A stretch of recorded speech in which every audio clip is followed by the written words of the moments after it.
Bentino tumindak, orang mau omongan, aksi nyata, lestari berkelanjutan. Mas Jos, masyarakat Jogja olah sampah.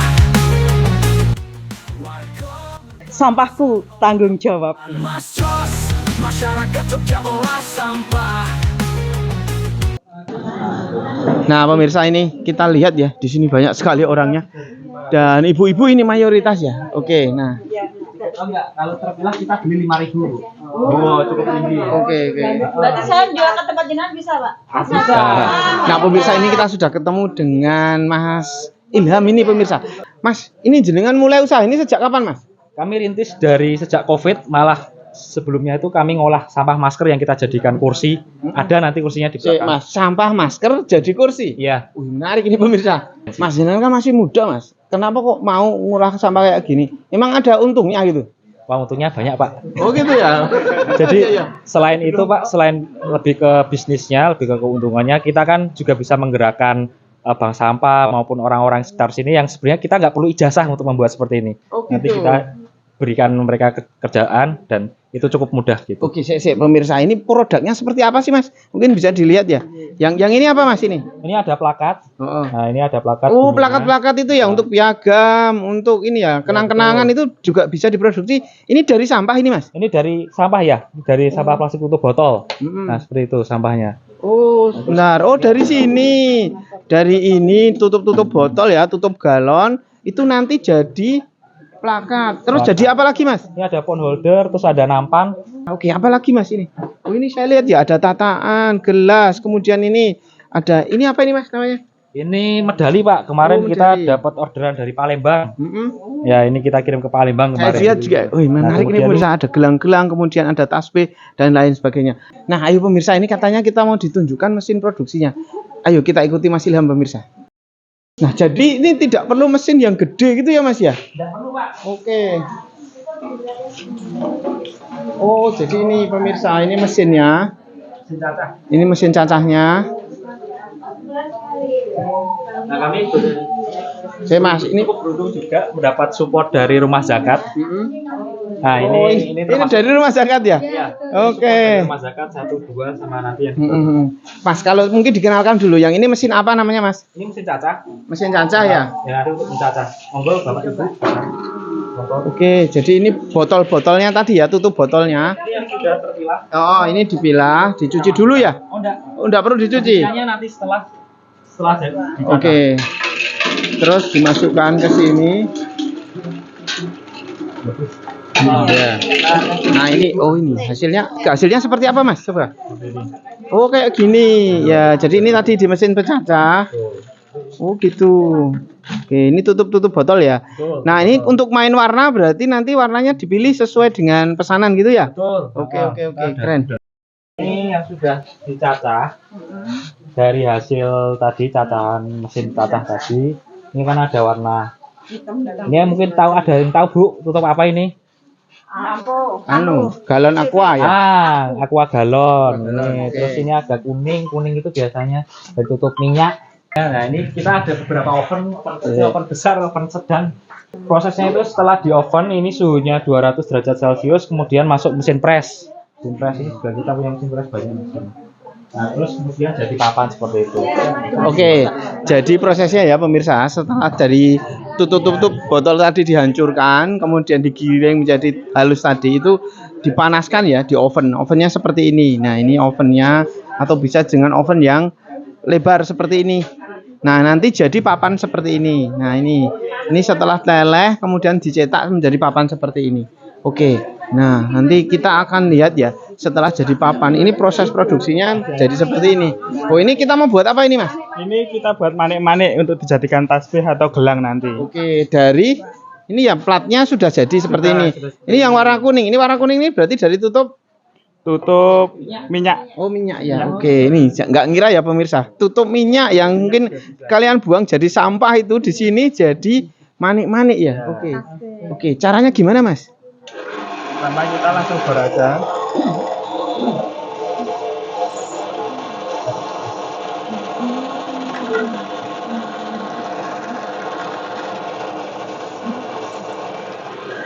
Oh, dibor kayak gitu ya.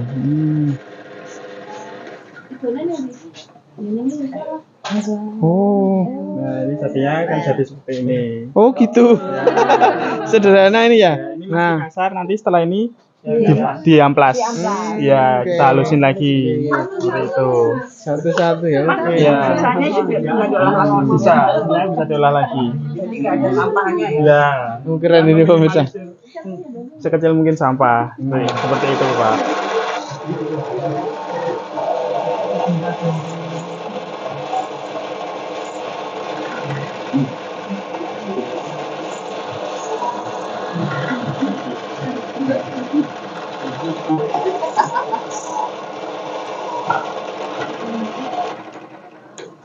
Satu-satu ya Mas? Satu-satu ya, Bu.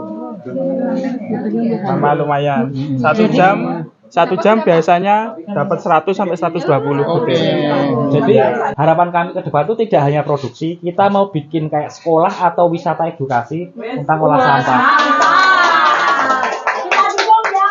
Oke. Forum Bank Sampah, olah sampah, sampah rumah.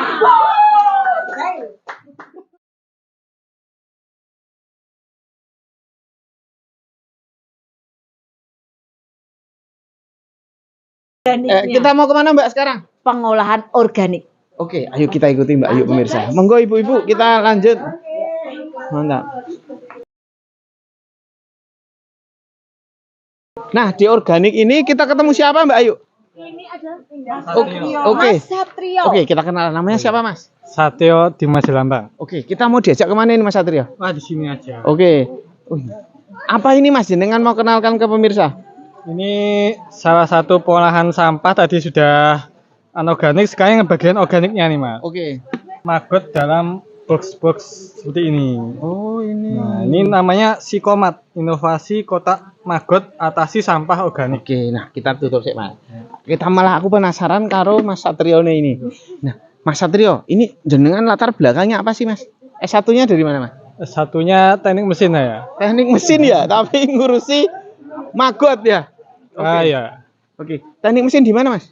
di UGM. UGM ya. Oke. Mas jenengan ngurusi maggot ini sejak kapan Mas? Sejak saya KKN.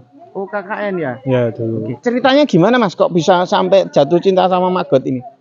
Ya awalnya belajar, kita otodidak, kita belajar, kita mengunjungi yang sudah senior tentang maggot dan penasaran sebenarnya maggot itu bisa tidak untuk diterapkan di perkotaan juga, karena umumnya maggot itu identiknya dengan lahan yang luas, dengan kandang yang mungkin juga besar, produksinya juga cukup masif, dan ini bisa tidak, ini challenge-nya ini diterapkan di lingkungan perkotaan yang tetangga itu bukan lahan tapi tetangga ya tetangga lagi. Oke.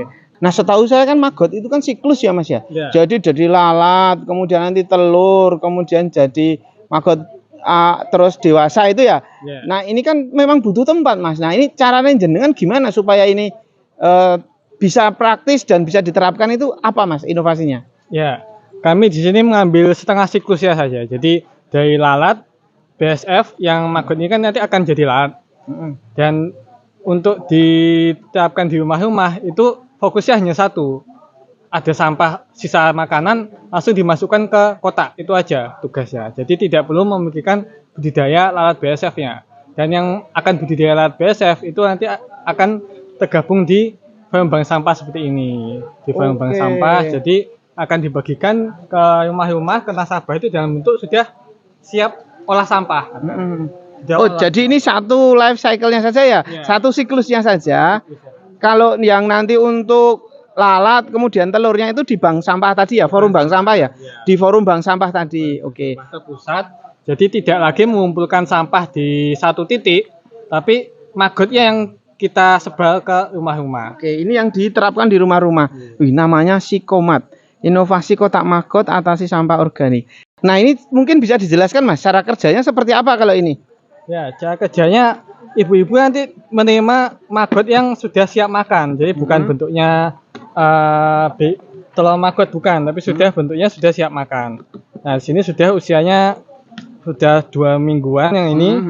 Nah, jadi tugasnya di rumah-rumah tinggal memberikan sampah sisa makanannya saja. Oke. Nggak perlu lihat maggot. Kalau misalkan ibu-ibu geli, misalkan gilo seperti itu, nggak perlu lihat maggot ya, tinggal ada sampah, sisa makanan langsung dimasukkan aja. Langsung dimasukkan. Oh praktis ya pemirsa ya. Ini luar biasa ya pemikirannya itu. Jadi diambil satu siklus, kemudian ini gampangnya kan ibu-ibu tinggal buang sampahnya ke sini gitu ya Mas ya. Iya. Oke, nanti sudah ada ini mesin penghancur sampahnya, Iya. maggotnya Ya, ini. Jadi ini inovasi yang cukup berguna ya, karena bayangkan pemirsa, ini berarti ngambil sampah-sampah dari dapur itu tinggal dimasukkan ke sini yang organik ya. Iya. Nanti 2 atau 3 minggu sudah panen. Nah, biasanya panenannya itu terus dijual atau bagaimana Mas?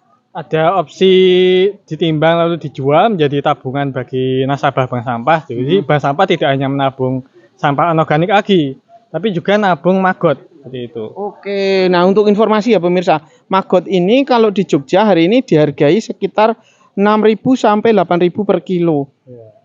Bayangkan pemirsa, jadi dari sampah dapur ini kemudian nanti bisa diolah ya di sini, nanti dihancurkan oleh maggot ini. Maggotnya itu nanti yang dijadikan uang. Oke, dari sampah jadi uang. Keren ini pemirsa. Dikasih pakan lele ya. Luar biasa. Oke.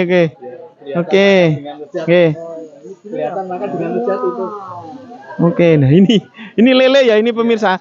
Dan ini dikasih pakan maggot. Keren pemirsa. Jadi awalnya hanya sampah organik, mungkin mindsetnya sampah tidak bisa diolah. Mungkin biasa ini untuk kompos, untuk pupuk, tapi dengan maggot ini jadi ada kunci siklus yang terbuka ya. Ini integrasi dengan peternakan, dengan perikanan seperti itu sebagai alternatif pakan yang murah, karena basicnya ini adalah makannya modelnya ya makan sampah seperti itu. Jadi tidak membeli pelet seperti itu. oke. Keren pemirsa ini. Anak-anak muda di Jogja itu memang luar biasa ya. Jadi beliau ini punya ide yang luar biasa ya. Hanya dari satu sisi kecil diambil sampahnya tadi ya. Dari satu sisi siklus ini kemudian sudah bisa jadi seperti ini. Nah ini apa ini Mas? Di samping maggotnya yang tadi menjadi protein untuk ikan-ikan kita, sisanya maggotnya yaitu kasgot atau bekas maggotnya seperti ini. Ini karena maggot itu nggak punya gigi, jadi mereka nggak bisa makan yang berseraat atau selulosa. Seperti ini kan ada kulit Keras ini ya. Jadi ya. ya. Dan Terus? ini manfaatnya untuk apa? Ini bagus untuk media tanam dan pupuk, Pak. Oke, jadi ini pun sisanya dari maggot pun Sisanya. masih dijadikan media tanam. Oke, keren ya. Ini bagus untuk pupuk katanya. Nah, ini satu juga ya pemirsa ini tanaman-tanamannya.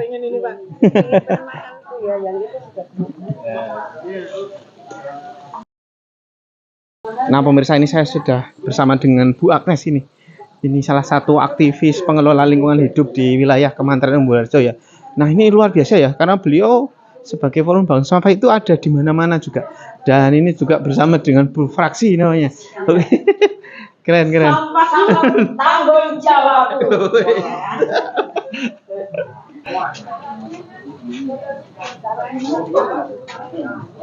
Ini pemirsa saya sudah ketemu dengan ibu-ibu aktivis lingkungan di sini. Kita kenal dulu. Bu, namanya siapa, Bu? Saya dengan Ibu Mira Danisari dari Kelurahan Giwangan RW 4 RT 10. Oke. Bu, ini saya lihat kok ada ibu-ibu banyak yang mengelola sampah. Ini ceritanya gimana, Bu? Ya, ini adalah kegiatan bank sampah di lingkungan RW kita. Jadi dilaksanakan setiap 1 bulan sekali. Jadi dari masing-masing rumah tangga mengumpulkan sampah anorganik. Kemudian di waktu yang telah ditentukan, disepakati, kami memberikan pengumuman kegiatan bank sampah dilakukan dan ibu-ibu warga RT 10 dan 11 itu mendatangi ke lokasi penimbangan untuk dilakukan penimbangan sampah anorganik. Nah, ini ibu-ibunya ini adalah ibu-ibu yang melakukan pemilahan sampah. Ini karena kami sama-sama sadar bahwa sampah ini jangan menjadikan beban di lingkungan, tapi menjadikan tambahan ekonomi bagi masing-masing lingkungan keluarga. Jadi dari anak-anak itu sudah kami edukasi untuk bisa memilah sampah antara sampah anorganik dan sampah organik, sehingga nanti ibu-ibunya itu yang akan mengumpulkan kemudian ditimbang. Nah, hasil dari timbangan itu akan dudah atau dibuka itu di bulan puasa biasanya. Oh, gitu. Ya, jadi untuk tambahan mereka berlebaran, mereka sangat senang sekali. MPS Diwangan, Diwangan, Pas Peduli Negara.